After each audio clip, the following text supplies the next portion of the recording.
This is Marcy LaRont with Real Time with IPC APEX Expo 2024. Here with me is Rich DePoto, Business Development Manager for Uyemura International. How are you doing today, Rich? Well, I'm doing great. Good, it's great good. to be here with you. Thank you for this opportunity. Thank you for being here. So how's the show going so far? Oh, we're happy to be back in Anaheim.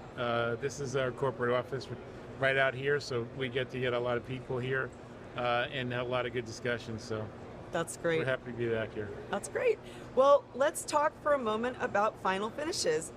Can you talk to me about RAIG? Sure. So RAIG stands for Reduction Assisted Immersion Gold, and this is a process that was put in place to address some of the problems with standard immersion gold, specifically corrosion. And we led this, the introduction of this product more than 5 years ago, and all of the OEMs really saw it. They saw the advantages, and it's been showing up as a specified process now. And congratulations. All of the other suppliers are on board. We're happy to have led this. We think that this is a major step forward for final finishes, and it's really going to help out on the reject side of things and the reliability side. Well, that's tremendous. Congratulations. That's great to hear. Thank you. What's next for final finishes? Obviously, that's a big topic and a big area of exploration and solution finding. So lots of things. Now, final finishes are the last process in PWBs. So if you mess up there, it's kind of a bad deal. A lot of expense incurred. So the OEMs are always looking for a life that's kind of straightforward. They're always looking for a universal finish. But when you take into account all the things they're looking for, it's very hard to put that together. So they're looking for 4 things. And so we talk to OEMs and we canvass them. They're looking for, one, high frequency. Everything's going to higher and higher frequency. Lot of wireless designs and such. Harsh environment is the second thing they look for. Finer pitches continuously. And some of these new final finishes, there's actually a cost piece to them.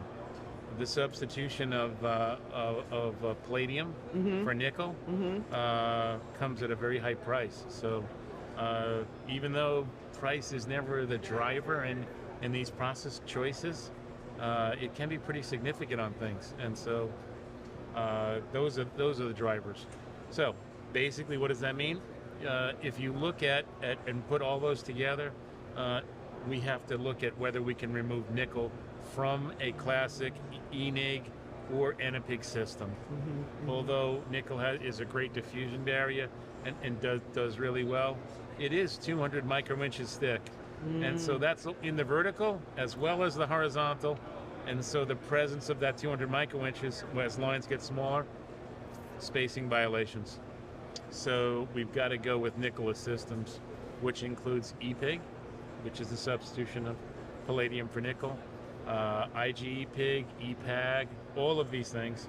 And they have the best chance to address the 4 things: the frequency, the harsh environment, the finer pitch. And so we're trying to establish those both as solving the design issue, but also establishing the kind of reliability that the OEMs are looking for. And establishing reliability can be a daunting task, you know, because everybody's got a different assessment of what reliability is and stuff.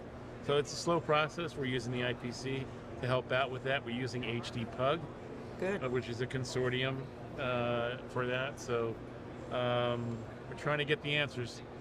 Well, good deal. It sounds like you're doing a lot of great work, and it's great that you're working with EPIG also. Yes. Yeah. Great organization, great people, committed people, and a lot of cooperation on that front. Been very impressed with that organization.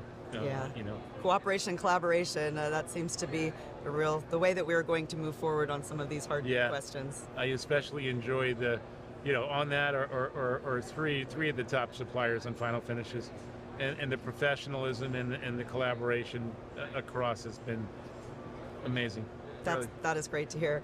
Let's switch over for a moment and talk about IC substrates. Obviously, substrates are a huge topic of conversation as we move to denser HDI, UHDI, creating real challenges for the printed circuit board manufacturer. So what's going on there? Okay, well, IC substrates, it's a natural evolution You know, PCB companies are always looking for what's next. The natural progression would be into IC substrates, building lots of interposers. There needs to be a connection from the chip to the board, but as things get denser, it's chip to interposer to board. So building those interposers on IC substrates is critical. And you know, the PCB guys, each of the largest ones especially, have put advanced teams and manufacturing you know, projects in place to bring that here. The government has subsidized a number of projects with investment and is really looking within the next 2 to 3 years to have 3, 4, maybe even 5 capable facilities. Right. I've been especially impressed with how the PCB guys have come out of the box, taking some of their, you know, really very, very intelligent and capable resources and thrown it at this. And they seem to be moving faster than they've moved in the past. Seem very serious. Yeah. And so there's a lot behind it. Yeah. And so we feel we are prepared for that. And now it's about you know, talking about our products and the success that we've had in Asia, because in Asia, the process of IC substrates is well established, started many years ago. There's also tremendous capacity there, but with the CHIPS Act, all of those ICs substrates will have to be built in the U.S. So that gives us a chance to build some really state-of-the-art factories.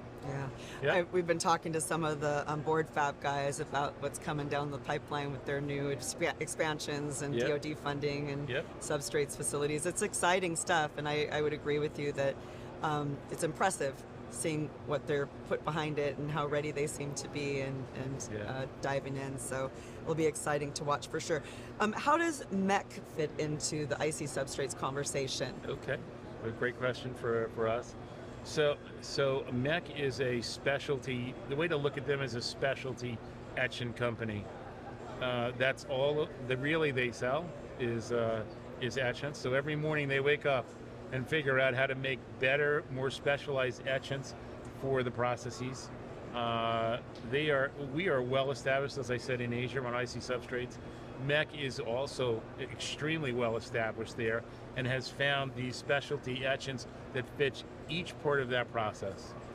Basically, most capabilities for printed wire boards are in the 2 mil range if you go around and look at standard printed wire capability. IC substrates are going to go down you know, into 40 micron to 25 micron, and then into 12 micron. Right.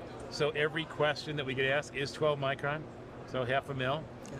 That's going to require different etchants and different pre-treatment adhesion mechanisms. Right. That is the sweet spot of MEC. Now we've had a relationship with MEC for more than 20 years, and so we will well establish, well understand their products. In some cases, I think that their products were sort of ahead of their time. Not ahead of their time for Asia, but so you know, it's only now within the last year that we say we're able to get the MEC products in a number of places in the process and gain all kinds of interest. So it's a real hot topic now, and in our case, it's an enabling technology to be successful in IC substrates. That's what's next for substrates? That sounds pretty pretty advanced, but what do you see down the pipeline? Anything? Well, you know, I'm particularly, I feel for the guys who are being asked, you know, they've gotten this investment from the government, and they need to basically put this capability within 2 years. You know, how do they come up to speed? Because it's not like they're just going to, you know, get on a plane and go see an IC substrate facility and all of that knowledge is just going to be transferred. Right. And so they have so much information coming at them. You know, who do you trust? What's the best way to put this jigsaw puzzle together? You know, I feel for them. It's a lot to take on. You know, you can ask for data, but everybody's going to show up with a big box. Right. How do you sort through it? What's real? Under what conditions? Right. You know, we are trying really hard to show them the entire process within our facility. So in Japan, we have all the electrical copper capability, the equipment. We try to show them all the pieces put together and we kind of individually try to build each piece and try to put the whole puzzle together in front of them to give them more confidence. Yeah. You know, they're so worried about being inefficient when they have this money. I mean, Well, then that's a good thing, really. yeah, and so you know, look, it's a challenge. It's very hard to bring things in on budget, right? Right. You start out Always. and you miss. So sometimes you miss by 100% and you're a hero. Right. These guys know that they can't miss by 100%. So you know, they got a lot of work to do, and they're we're here to help them. We've tried to put in place the way to show them, you know, what is being done, what has worked, and what Asia has learned, and then hopefully we get it done here. And so we're doing deep dives Yeah. and trying to understand Well, everything. you guys are a great resource, so it's great to know that you're out there. So RAIG Mac, I'd say go see Rich at the Uyemura booth. That sounds great. We'd love to see you. Thank you very much. This has been a pleasure. Great to see you. Thank you. Thank you. This is Marcy LaRont with Real Time with IPC APEX Expo 2024 here with Rich DePoto with Uyemura. Thanks for tuning in.